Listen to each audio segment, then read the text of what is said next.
I was 24 when this happened. At the time, I was living out of a small camper van, slowly traveling up and down the West Coast.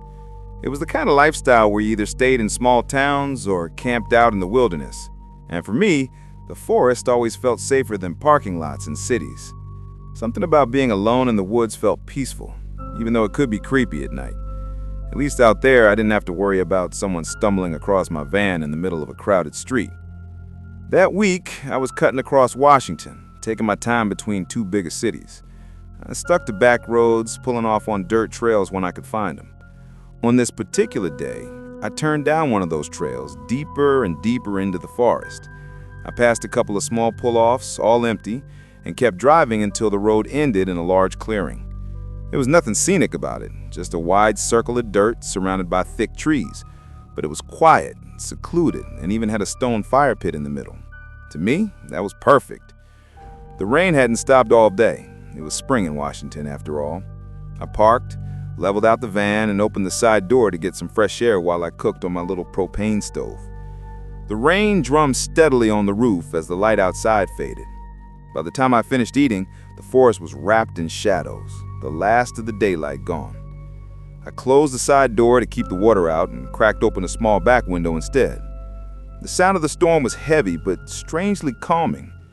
I settled onto my bed and put on the show on my laptop. For a while it felt cozy, but halfway through the episode, a sudden glare of light flickered across the screen. I froze. It wasn't my reflection, and it wasn't lightning. It was coming from the open window behind me. Before I could even process it, the light disappeared. Not like it moved away, like it had been switched off. Slowly, I turned around and peered out into the dark. Nothing, just black trees and heavy rain. The beam hadn't come from the road either. The window faced only the forest. At first, I told myself it had to be headlights from another camper, somehow bleeding through the trees, but the angle didn't make sense.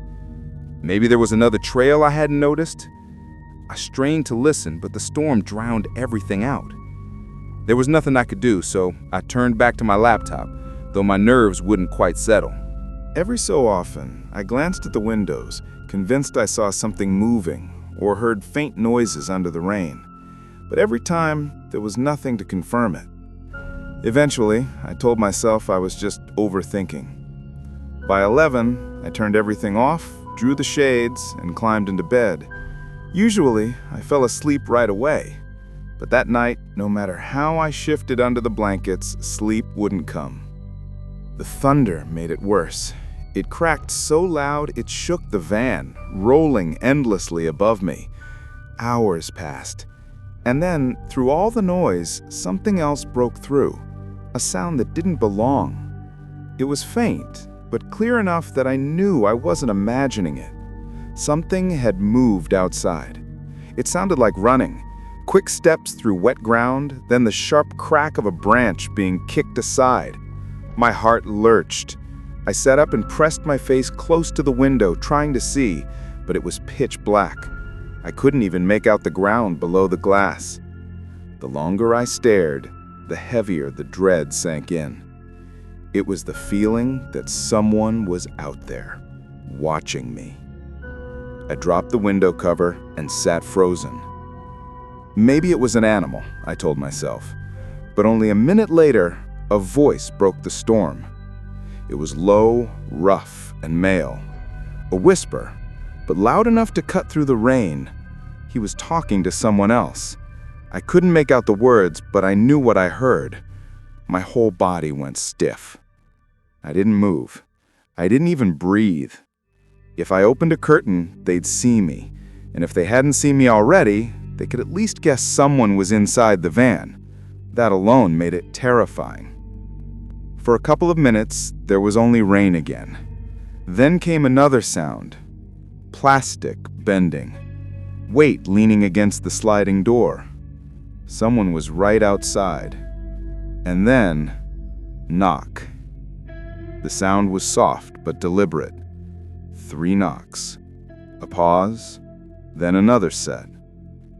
I stayed silent. My heart pounded so hard I thought they might hear it. The knocking kept going for every few seconds for what felt like forever. Whoever it was, they didn't say a word. I tried to convince myself they'd give up, that they'd leave. But then finally, the voice came again. Clear this time. "Sheriff's Department. Open up." Eyes shot through me. No way. If it were real, why hadn't he said that from the start? Why knock for 5 minutes in silence first? My instinct screamed not to believe it. Still, the voice kept repeating, changing up the words, all variations of the same demand. That he was an officer, that I needed to open the door, but the tone wasn't commanding. It was desperate, too casual.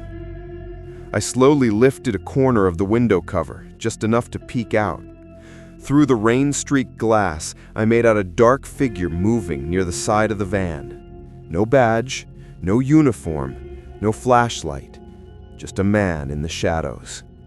The knocking grew louder, faster, impatient. My chest tightened with panic. Should I wait? Should I call out? If I spoke, they'd know I was alone, and worse, they'd know I was a woman. The thought made me sick. Then came the final push. The footsteps weren't alone anymore. I heard another set crunching through the mud, 2 of them, at least. That was it. I couldn't wait. I slid from the bed into the driver's seat, trying to stay quiet, though my hands shook so hard the keys rattled. I turned the ignition. The engine roared to life, and that was the moment both sets of footsteps sprinted up to the side of the van. A shadow lunged past the window, inches from my face. I slammed the gear into drive. The tires spun and mud sliding, fighting to grip. For a second, I thought the van was stuck, but then it jerked forward, and I shot down the trail, barely keeping control on the wet ground. In the rearview mirror, there was nothing. No flashlights, no headlights, no sign of a vehicle at all. Whoever they were, they hadn't driven there, which meant they had walked out into the middle of the forest, in the pouring rain, waiting for someone like me. I didn't stop until I reached a gas station miles away. My hands wouldn't stop shaking as I called the sheriff's office and explained what happened. The dispatcher's answer made my stomach drop. No deputies had been in that area that night. None had been dispatched. No one was out there. There was no follow-up, no arrests, no explanation. Just me, alone with the memory of that night. But the part that haunts me isn't what happened, it's what didn't. If I had opened the door, if I had hesitated for even 30 seconds longer before starting the van, if I had ignored that instinct that told me to run. I try not to think about it, but sometimes I imagine the clearing again. The wide circle of dirt, the stone fire pit, the trees pressing in all around. I imagine the voices whispering in the storm, the knock at the door, the figure waiting outside. And I wonder, how long had they been out there in the rain before I arrived? And worse, how many others had stopped there and never driven away?